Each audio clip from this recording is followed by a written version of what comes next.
My name is Ethan Caldwell. I'm in my late 30s, and for most of my adult life, I've worked inside companies rather than being the face of anything.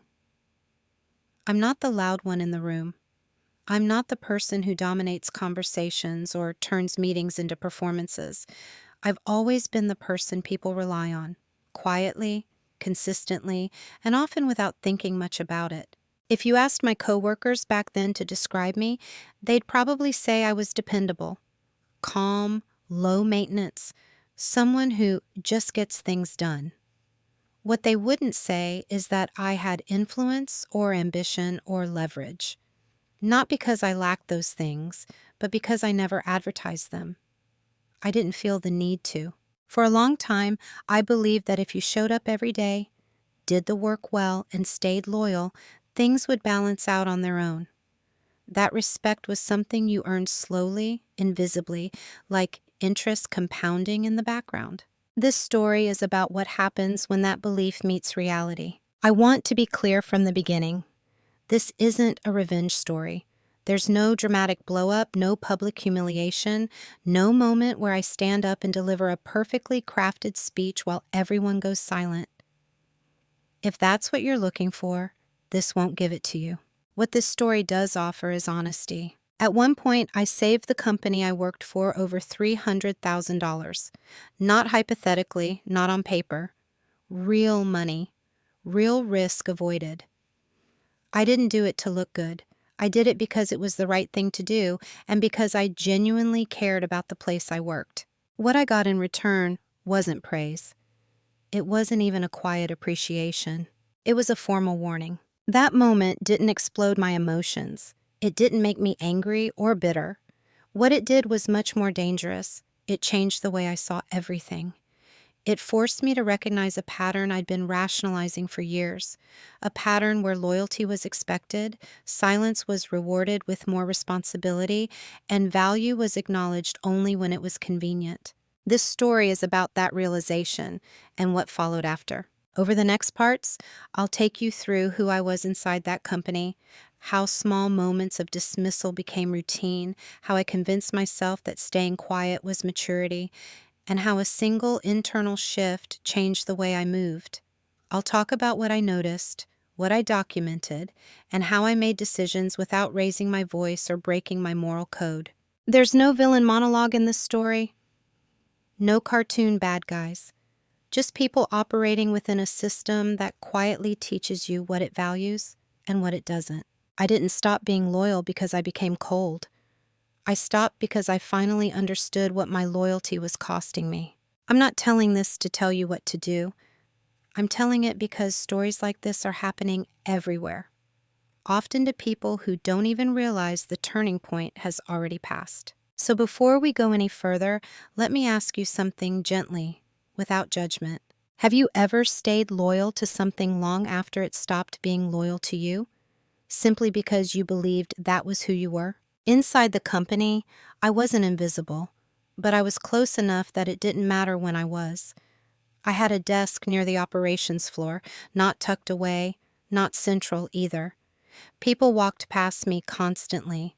They greeted me, nodded, and sometimes asked quick questions. I was known, just not considered. To most people, I was steady Ethan, the guy who didn't panic when something broke, the one you looped in when a process stalled or numbers didn't line up. I was dependable in a way that made others comfortable delegating risk downward. If something needed fixing quietly, it found its way to me. But no one ever said, "Let's hear what Ethan thinks," when decisions were being made upstream. In meetings, I spoke only when I was certain my input mattered. When I did, it was usually to clarify something technical or to point out a constraint no one had noticed yet. I didn't dramatize problems. I translated them. That habit earned me a reputation for being practical, which is a polite way of saying non-threatening. I didn't fight for visibility. Part of that was personality. I've never enjoyed competing for attention, but part of it was belief. I genuinely thought the work would speak for itself, that if I kept things running smoothly, someone, somewhere, would notice the absence of chaos and trace it back to me. That belief kept me patient. My managers liked me because I didn't push back emotionally. When deadlines shifted or priorities changed midweek, I adjusted. When someone else missed something critical, I corrected it without looping in leadership. I told myself I was protecting the team. In reality, I was protecting the image of a system that depended on quiet corrections to function. I wasn't the guy they worried about losing. And because of that, I became the guy they leaned on hardest. I took on work that wasn't formally assigned to me, not out of martyrdom, but because I saw gaps that could turn into problems. I created documentation no one asked for. I built small internal tools that saved hours each week. I optimized processes that had been inefficient for years, not because it would earn me anything, but because inefficiency bothered me. I thought that made me valuable. What I didn't understand yet was the difference between being useful and being valued. When performance reviews came around, my feedback was always positive and vague. Consistent, reliable, a strong support presence. There was never urgency in how I was discussed, no sense of trajectory. I wasn't being groomed or sidelined, I was being parked. At the time, I told myself that was fine. I wasn't chasing titles. I didn't need constant affirmation. I prided myself on being emotionally independent from corporate validation. I thought that made me mature. But looking back, I can see how that mindset made me easy to categorize. Ethan doesn't complain. Ethan doesn't escalate. Ethan will handle it. Once you get placed in that mental box, people stop checking whether you're okay with what's being handed to you. They assume consent because you've never revoked it. What's important to understand is this: nothing felt overtly wrong yet. There was no single moment where I thought, I'm being disrespected. The environment was polite, professional, even friendly. That's what made it so easy to stay. Disrespect doesn't always arrive loudly. Sometimes it arrives as an assumption that you'll stay late without being asked, assumption that you'll clean up quietly, assumption that you don't need acknowledgement because you're above that. I didn't see myself as a victim.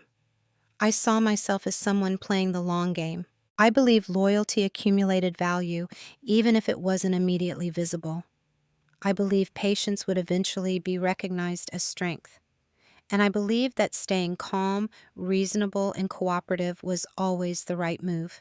At that stage, I still believed the system was fair, just slow. What I didn't realize was that systems don't reward what they don't feel.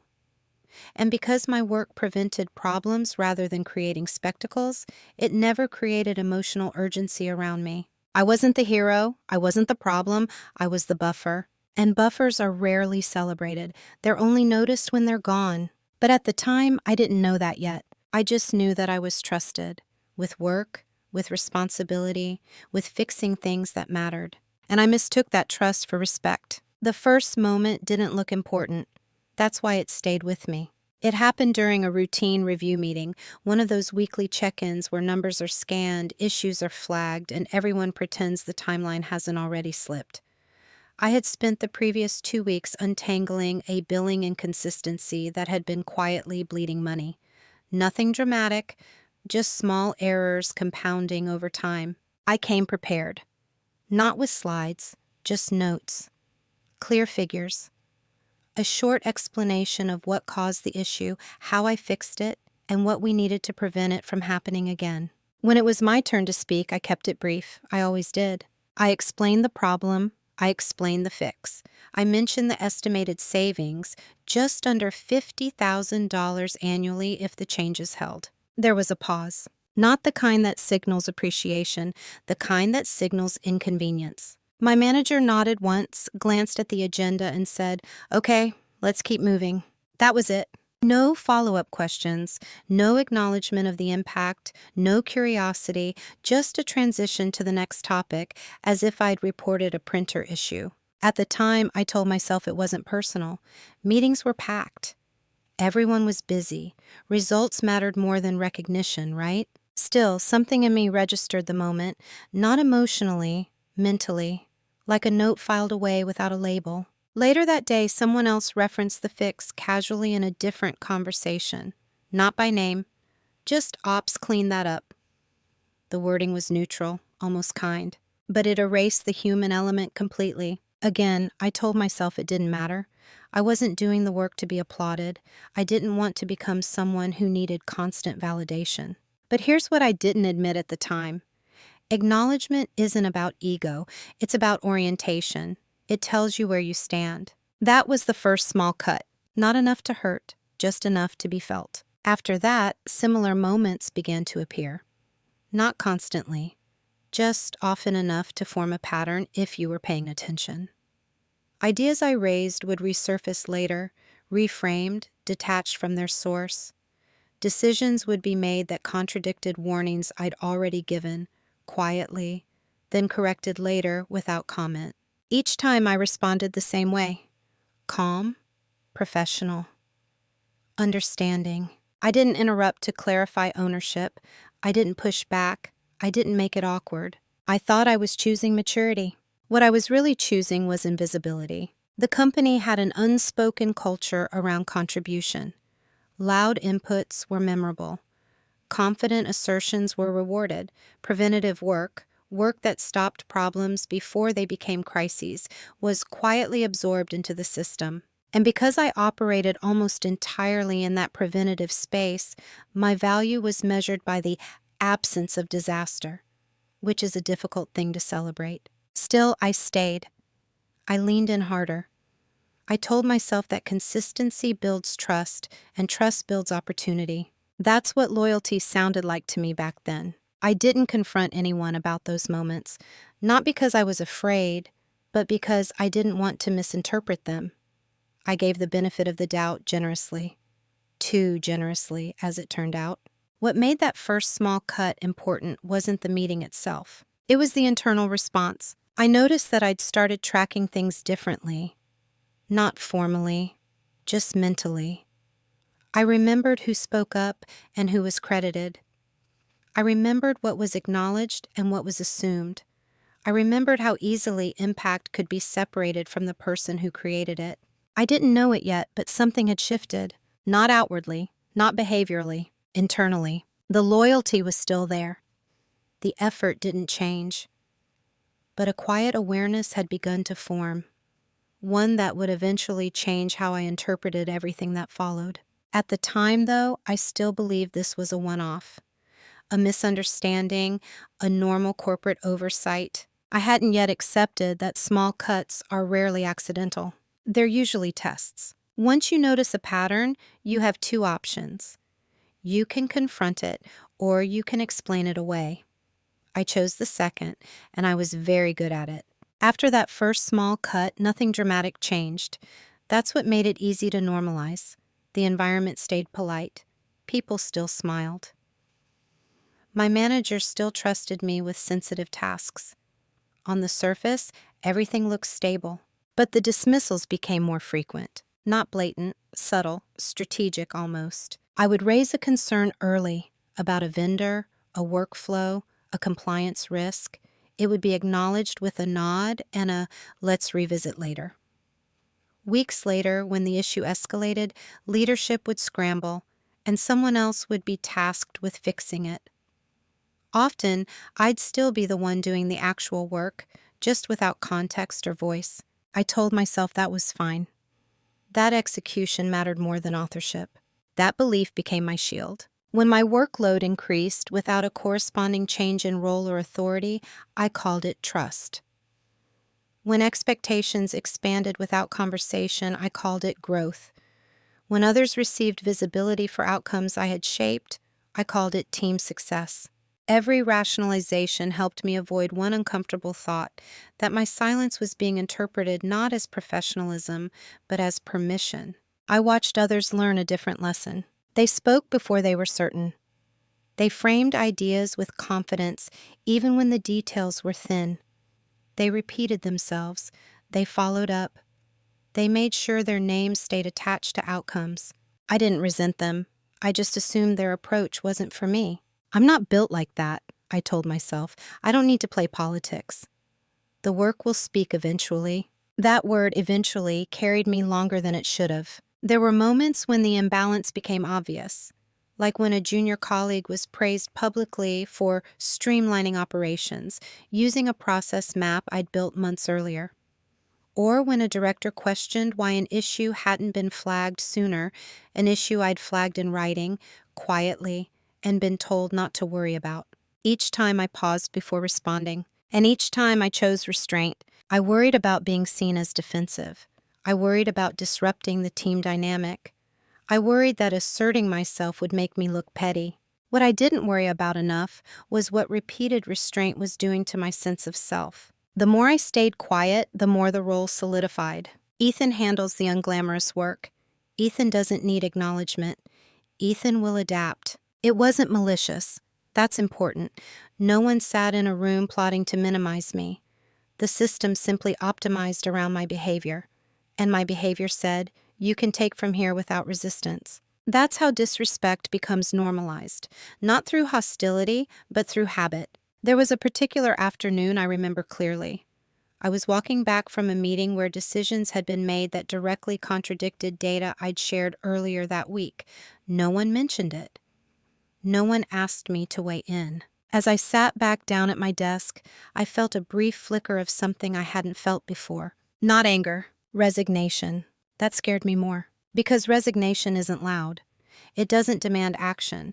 It just quietly lowers expectations, first of others, then of yourself. Still, I stayed. I stayed because leaving felt like overreacting. I stayed because nothing had crossed an obvious line. I stayed because I had responsibilities, stability, and a reputation for being steady. And I stayed because part of me still believed that if I just kept showing up the same way, the system would eventually correct itself. That belief wasn't noble. It was comfortable. It allowed me to avoid a harder question: what if this is working exactly as intended? By normalizing the small dismissals, I trained myself to accept a role that required a lot from me and offered very little in return, emotionally, professionally, or ethically. I didn't feel abused. I felt used, but quietly, reasonably, respectfully. And because there was no obvious villain, no dramatic injustice, I kept telling myself it wasn't real enough to act on. That was my mistake. Disrespect doesn't need to be loud to be real. It just needs to be consistent. And by the end of that period, consistency was exactly what it had become. At some point, you stop wondering how people see you because their behavior makes it clear. By then, I wasn't just part of the system. I was a function inside it. When something broke, my name came up immediately. Not in meetings, privately. Quiet messages, side conversations. Can you take a look at this? Can you help smooth this out? We need this fixed, but let's keep it low profile. Low profile. That phrase followed me everywhere. It meant urgency without visibility, responsibility without authority, expectation without protection. I had become the person you relied on when you didn't want attention drawn to a problem. The person who could be trusted not to escalate, not to panic, not to ask uncomfortable questions in public. At first, that felt like trust. Later, it felt like containment. I realized the role I'd been assigned during a planning session that I wasn't technically part of. I was invited at the last minute, sat near the end of the table, and listened as leadership discussed capacity constraints I'd been managing quietly for months. At one point, someone said, "Ethan will figure it out." No discussion, no check-in, no glance in my direction. Just an assumption. Everyone nodded and moved on. That was the moment it clicked. I wasn't being included because my perspective was valued. I was being included because my labor was predictable, reliable, useful, invisible. That was the box. And once you're in it, everything you do reinforces it, especially if you're good at your job. I had internalized the idea that being indispensable was a form of security, that if too much depended on me, I'd always have leverage. What I didn't see was that indispensability without visibility doesn't create power. It creates dependency. On their terms, not yours. They depended on me to absorb risk, to correct mistakes, to carry institutional knowledge without documenting it publicly. And I depended on the belief that this would eventually be rewarded. It never occurred to me that the system might prefer it this way. There was no incentive for anyone to elevate me. If they did, the buffer would disappear. The quiet fixes would become visible problems again. Promoting me would mean replacing me, and replacing someone like me is difficult. So instead, the role calcified. I was consulted after decisions, not before. I was thanked privately, not publicly. I was trusted with outcomes, not influence. I didn't push back because the role came with a kind of comfort. I knew what was expected of me. I was good at it, and stepping outside, it felt risky. But comfort has a cost. The cost was the agency. I noticed that my calendar was filling up with meetings where I was there to support, not to shape. That my feedback was filtered through others. That my name was attached to accountability but rarely to credit. And still, I stayed calm, professional, helpful, because that's what the role required. The danger of roles like this isn't that they're abusive. It's that they're stable. They don't provoke urgency. They don't force change. They just slowly narrow the range of who you're allowed to be. I wasn't frustrated enough to leave. I wasn't angry enough to confront. I was just fixed in place. Looking back, I can see how clearly the role was defined by everyone except me. They knew exactly what to expect. They knew what they could ask for. And they knew what they didn't have to give in return. The only person still confused was me. I still believed that staying steady was a strength. Refusing to politicize myself was integrity. That loyalty was something you proved by enduring discomfort quietly. I didn't realize that endurance, when unacknowledged, stops being a virtue and starts becoming consent. The role I was assigned wasn't cruel. It was efficient. And that made it far more dangerous. The day something shifted didn't come with tension or raised voices. There was no argument, no breaking point anyone else could point to later and say, that's when things changed. It was an ordinary morning. I was early, like usual. The office was quiet, lights half dimmed, the kind of calm that only exists before emails start arriving. I was reviewing a routine report when I noticed an anomaly. Small at first, but familiar enough to make me pause. I followed it. 30 minutes later, I realized it wasn't routine at all. A vendor billing structure had changed quietly months earlier. The terms had been adjusted in a way that shifted liability onto us under specific conditions. Conditions that weren't rare. Conditions that had already occurred twice. Unnoticed. I did the math carefully. Twice more, and the exposure would cross 6 figures. I documented everything, dates, versions, email trails. I didn't panic. I didn't escalate immediately. I just made sure I understood it completely. By mid-morning, I knew what needed to be done. A small change, a renegotiation clause triggered. A compliance flag was raised quietly before finance closed the quarter. I brought it to my manager, calmly, clearly, with evidence. He listened, nodded, asked a few questions. Then he said, let's not make this a big deal yet. I'll handle it. That phrase again. I'll handle it. 2 weeks passed. Nothing happened. The risk remained. The window narrowed. I followed up once, politely. I was told it was on the radar. I followed up again.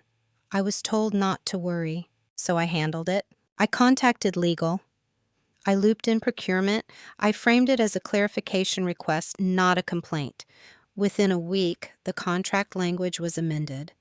The liability exposure was removed retroactively.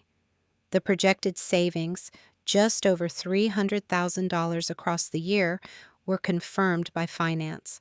No alarms, no announcements, just prevention. That's when the meeting happened. I was called in the following week, not to thank me, not to debrief, to align expectations. The message was delivered calmly, professionally, almost gently. I was told I had overstepped, that I should have waited, that involving other departments without explicit approval created unnecessary visibility.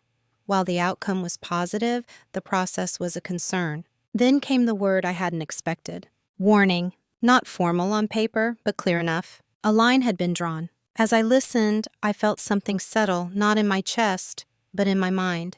A clarity I hadn't allowed myself before. The issue wasn't the warning, the issue was the framework. I had protected the company had protected the hierarchy. And in that equation, my judgment didn't matter, only my obedience. I nodded. I acknowledged the feedback. I thanked them for the clarity. And as I walked back to my desk, I realized something important. This wasn't about loyalty anymore. It was about alignment. Up until that moment, I had believed that doing the right thing would eventually place me on the right side of the system. That integrity was its own leverage. That morning, I rewrote that belief, not emotionally, structurally. I saw the shape of the system clearly for the first time. What it rewarded, what discouraged, where I sat within it.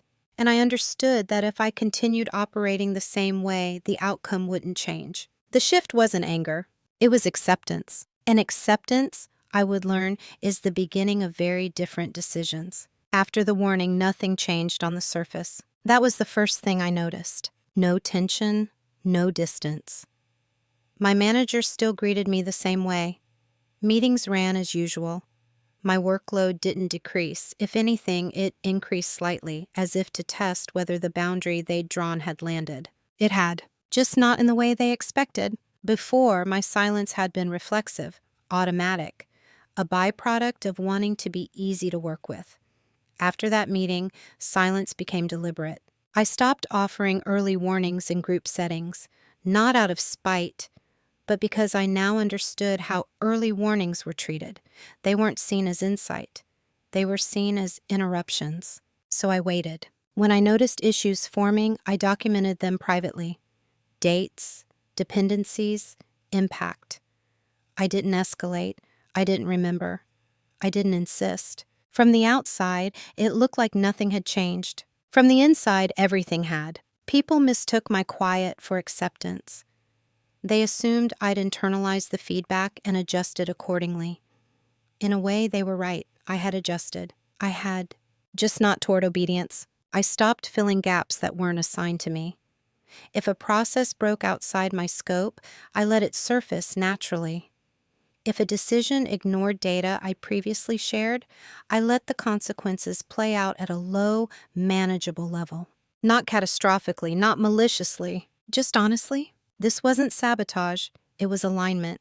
I was still doing my job, I was just no longer protecting the system from its own blind spots for free. The interesting thing was how quickly people noticed the absence, without realizing what it meant. Small delays appeared, questions went unanswered longer.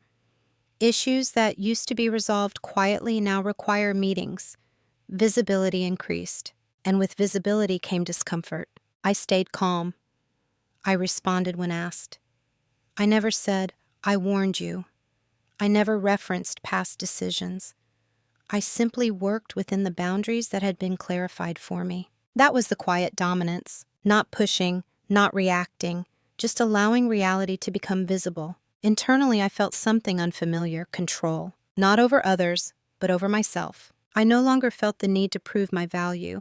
I didn't chase acknowledgment. I didn't rush to fix what wasn't mine.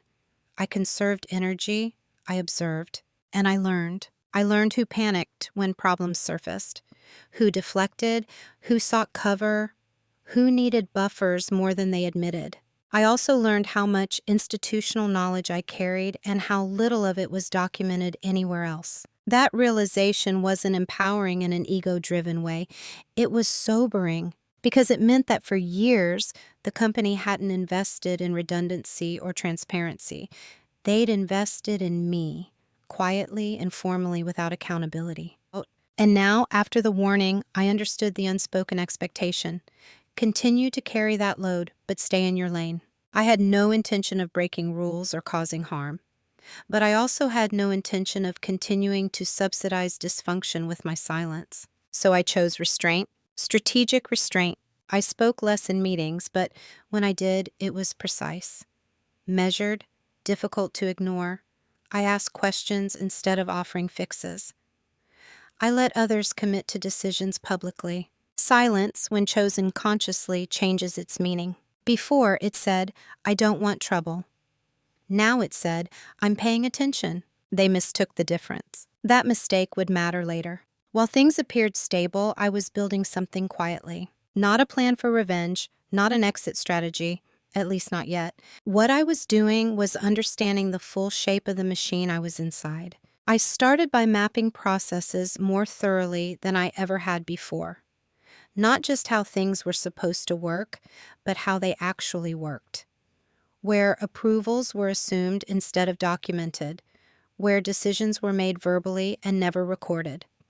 Compliance relied on memory rather than systems. I already knew most of this. The difference now was intention. I stopped assuming someone else would eventually formalize it.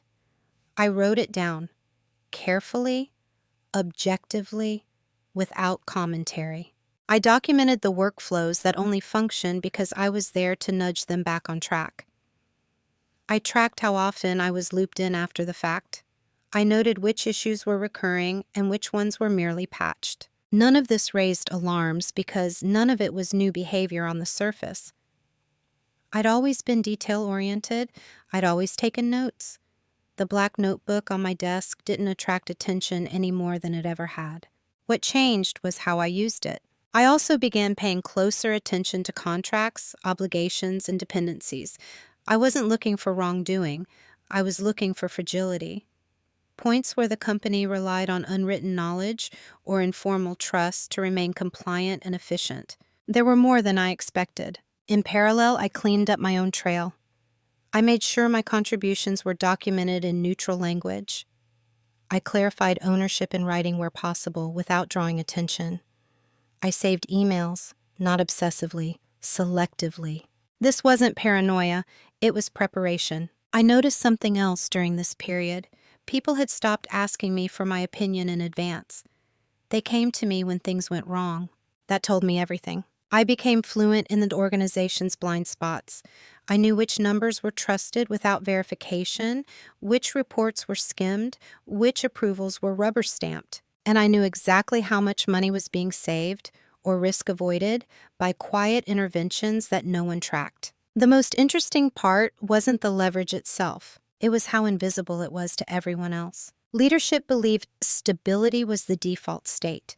They didn't see the small corrections, the silent adjustments, the preventative decisions that kept things from escalating. They assumed the system worked because it always had. They didn't realize that the system worked because someone was constantly choosing to make it work. That someone was me. And now, after the warning, I understood that my role wasn't to hold the system together indefinitely. It was to operate within it clearly, ethically, and with eyes open. So I prepared. I learned the language of risk instead of the language of effort. I reframed contributions in terms of exposure, liability, and continuity. I aligned my thinking with how decisions were actually made, not how they were described. And I waited. Not for failure, for inevitability. Because systems built on unacknowledged labor always reveal themselves eventually, all you have to do is stop compensating for them. They never noticed the shift because it didn't look like movement. It looked like stability. But under the surface, I was positioning myself quietly, deliberately, for a moment when clarity would no longer be optional. That moment was closer than they thought. The reveal didn't come with excitement. There was no surge of adrenaline, no sense of triumph. When it finally happened, it felt almost disappointingly calm, like confirming something I'd already known but hadn't allowed myself to name. I was reviewing a quarterly operations summary late one evening. Not because I was behind, because I wanted to see how the story was being told without me in the room. Which metrics were highlighted? Which risks were softened? Which efficiencies were presented as organic improvements rather than deliberate interventions? That's when I saw it clearly. Several of the company's most stable performance indicators were directly tied to processes I maintained, processes that weren't formally owned, documented, or audited. They existed in a gray zone, critical enough to matter, informal enough to be invisible. If those processes slowed even slightly, the impact wouldn't be catastrophic, but it would be noticeable. Costs would rise, timelines would slip, questions would start being asked, and no one would immediately know where to look. That was the leverage, not power over people, power over outcomes. What struck me wasn't the opportunity, it was the responsibility. I hadn't created this situation intentionally. It had emerged because I'd been allowed, even encouraged, to operate outside formal boundaries for years. The warning hadn't corrected that. It had merely clarified that the company wanted the benefits without the accountability. I sat there for a long time after that realization, not plotting, not strategizing, just acknowledging what was true. If I continued as I had before, nothing would change. If I escalated aggressively, I'd be framed as disruptive. If I left immediately, the narrative would be simplified and my contributions erased. There was only one option that aligned with my values: act in a way that was transparent, ethical, and irreversible, but not loud. I didn't want recognition anymore. I wanted alignment. The private reveal wasn't about discovering my importance. It was about understanding the system's dependence and deciding how much of myself I was willing to continue giving to it. That night, I closed the report, shut down my computer, and went home earlier than usual. Not because I was done, but because I finally knew what I was doing next. Once you see clearly, you don't get to pretend anymore. That was the hardest part. After the private reveal, I spent several days doing nothing differently on the outside. Same hours, same tone, same responsiveness. But internally, I was weighing options, real ones, not fantasies. I could speak up formally, request a role clarification, push for recognition or authority to match responsibility. That path was familiar, encouraged even, in theory, but I knew how it would play out. Best case, I'd get a polite acknowledgment and a slow, conditional adjustment. Worst case, I'd be labeled difficult, someone suddenly focused on titles. I could leave quietly, find another role, take my experience elsewhere. That option tempted me more than I expected.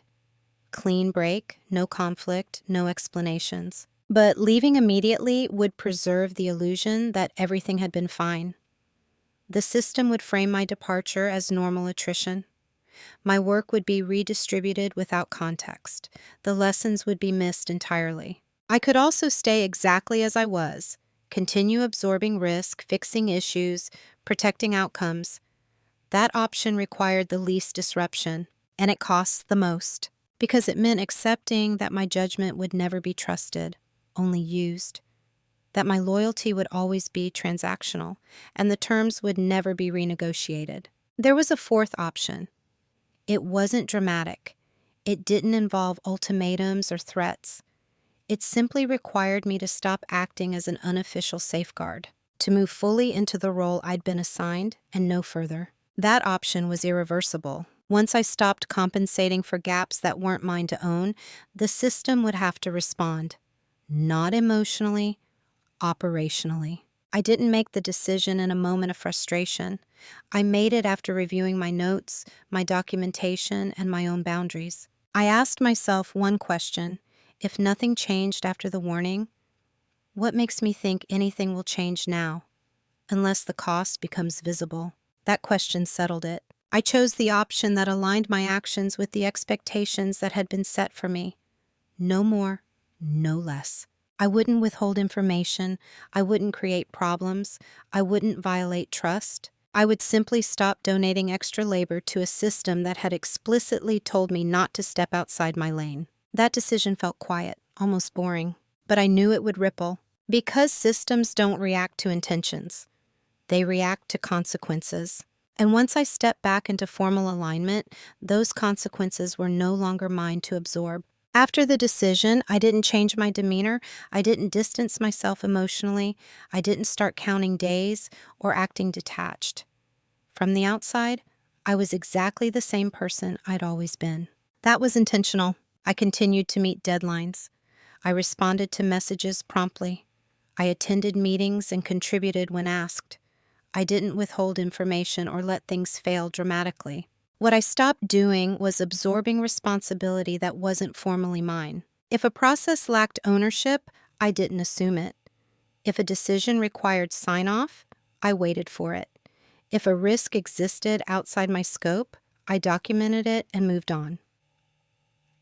Everything I did was traceable, defensible, boring. That's what made it effective. I began routing questions back to their owners, politely, in writing. I clarified assumptions before acting. I asked for confirmation instead of improvising.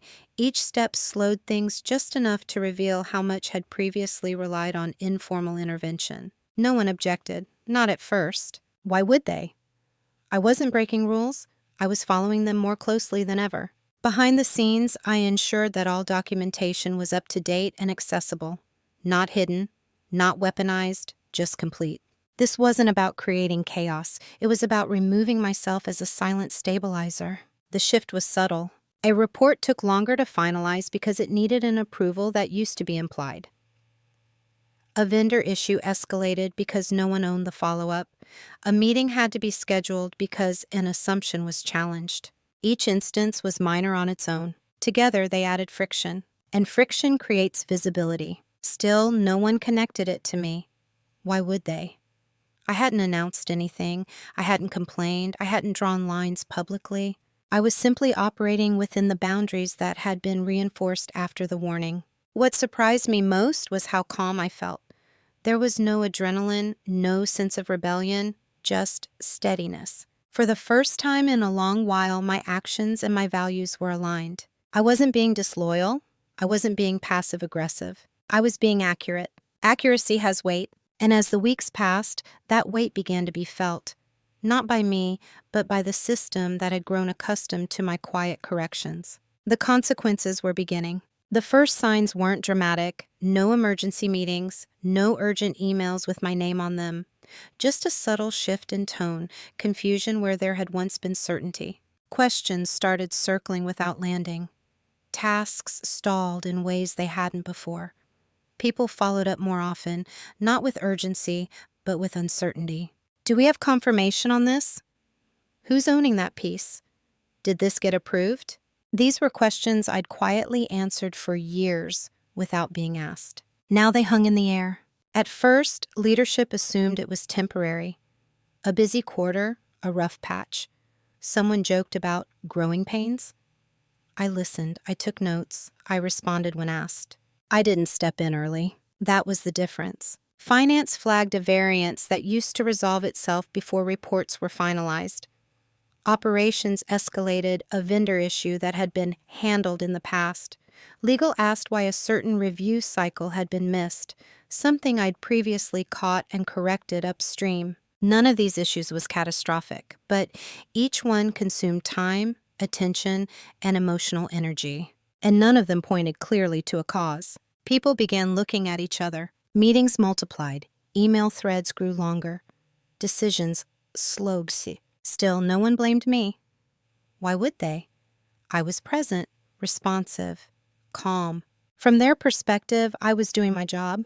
What they were feeling wasn't my absence. It was the absence of buffer. Buffers are invisible until they're gone. I watched carefully, not with satisfaction, but with confirmation. This wasn't personal. It was structural. The system had relied on informal labor to function smoothly, and now that labor was no longer subsidizing its inefficiencies. What struck me was how quickly stress surfaced elsewhere. Managers grew sharper. Deadlines felt tighter. Small issues were treated as signals of larger instability. The mood shifted, not toward panic, but toward unease. People sensed something was off, they just couldn't name it. I stayed grounded. When asked why something hadn't been flagged earlier, I referenced documentation. When pressed for solutions, I outlined options without committing to execution unless it was within my role. When decisions were made without input, I respected them. Every interaction was clean, and that cleanliness made the contrast unavoidable. Within a month, someone asked me, half-jokingly, "Have you been doing less lately?" I smiled and said, "I've been doing exactly what's assigned." That answer lingered longer than I expected. Because it raised a question no one wanted to ask out loud. If this is exactly what's assigned, then what was I doing before? The consequences weren't loud. They were cumulative. And once accumulation reaches a certain point, attention follows. By the time leadership realized something was wrong, the shape of the problem was already distorted. They didn't see a single failure. They saw symptoms. Missed handoffs, duplicated efforts, decisions revisited too late. Each issue looked small enough to fix on its own. Together, they pointed to something deeper, but no one could agree on what that was. That's when urgency crept in. Not clarity, urgency. Meetings were called with less notice. Agendas grew vague. Words like alignment and ownership started appearing more often, usually without definition. People began asking for status updates that didn't exist in a clean form because they'd never needed to before. I noticed the shift in how people spoke to me, less casual, more careful. Questions were framed as hypotheticals. If someone were overseeing this, what would they need? Or, historically, how has this been managed? The language avoided naming responsibility directly, as if saying it out loud might make the gap undeniable. I answered honestly, neutrally. I didn't volunteer to take things back on. I didn't position myself as a solution. I simply described how things worked and how they currently didn't. That's when regret began to surface. Not an apology, regret. Someone mentioned that maybe roles hadn't been clearly defined. Another suggested that perhaps some contributions had gone undercommunicated. These statements floated in the room unclaimed. They weren't invitations to change. They were attempts to soften reality. Behind closed doors, I could sense the scramble. Requests came in sideways. Can you just sanity check this? Can you take a quick look? We're a bit stuck. Each time I asked the same question, who's owning it? Sometimes there was an answer, sometimes there wasn't. When there wasn't, I declined politely. That was when the panic sharpened. Because now the cost wasn't just operational, it was reputational. Things that had always just worked were being noticed by people higher up the chain, and those people wanted explanations. Explanations require names. That's when someone finally tried to rewind. A conversation was scheduled, framed as a reset, a chance to clear the air. The tone was warmer than it had been in months, almost conciliatory. But it was too late, not because I was angry, because the moment for informal correction had passed. Systems can't be patched with sentiment once consequences are visible. At that point, any attempt to restore the old dynamic looks like fear, not respect. I listened, I acknowledged, I didn't argue, and I didn't step back into the role I'd outgrown. Because by then it was clear they weren't trying to fix the system. They were trying to put the buffer back. The conversation wasn't dramatic. No raised voices, no accusations. If someone had overheard it, they might have assumed it was a routine check-in. That was the point. We sat in a small conference room, glass walls, neutral lighting, my manager and one director, both composed, both careful. They started by acknowledging my consistency, my institutional knowledge, how much they valued my contributions. I listened without reacting. Then came the shift. They asked if I'd noticed the recent challenges, if I had any thoughts on why things felt less smooth, whether there was something I'd been doing differently.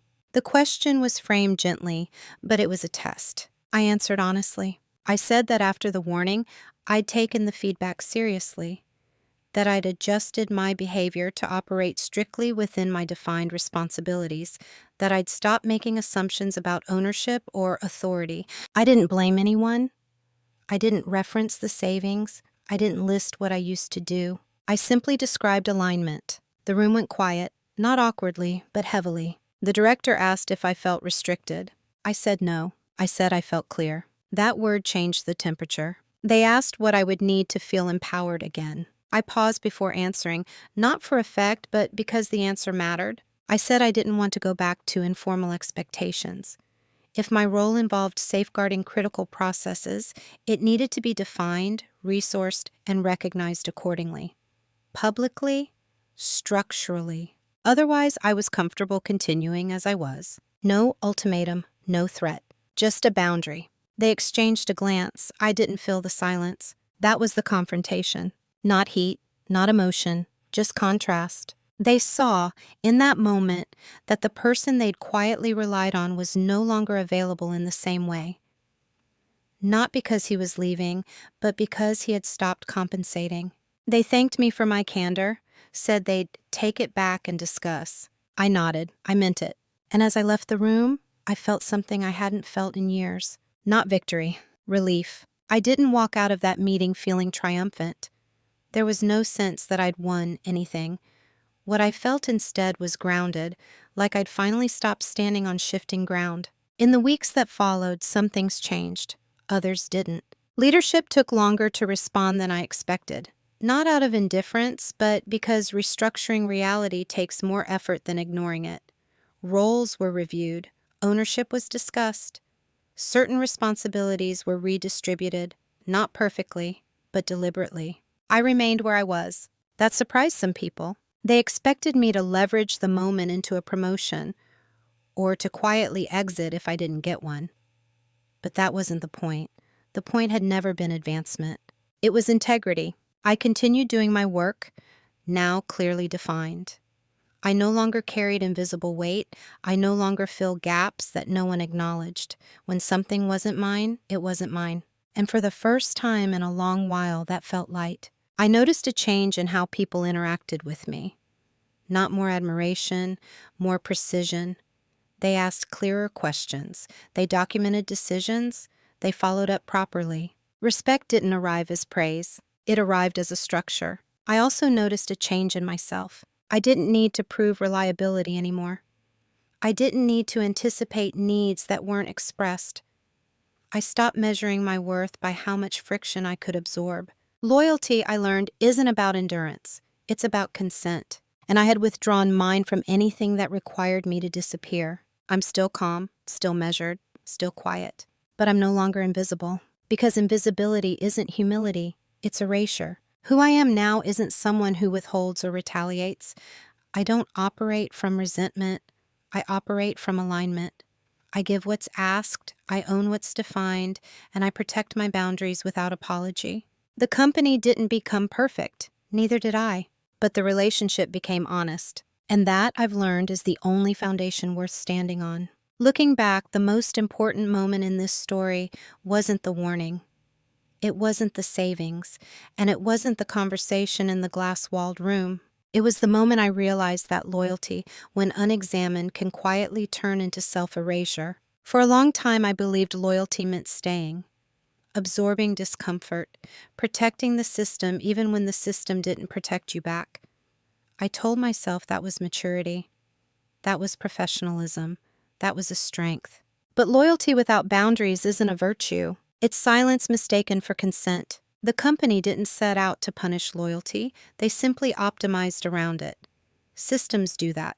They reward what reduces friction and penalize what introduces it, even when that friction is necessary for honesty. When I saved the company hundreds of thousands of dollars, I thought I was proving my value. What I was actually doing was confirming a role they were comfortable with. The warning didn't make me stop caring, it made me stop disappearing, and that's an important distinction.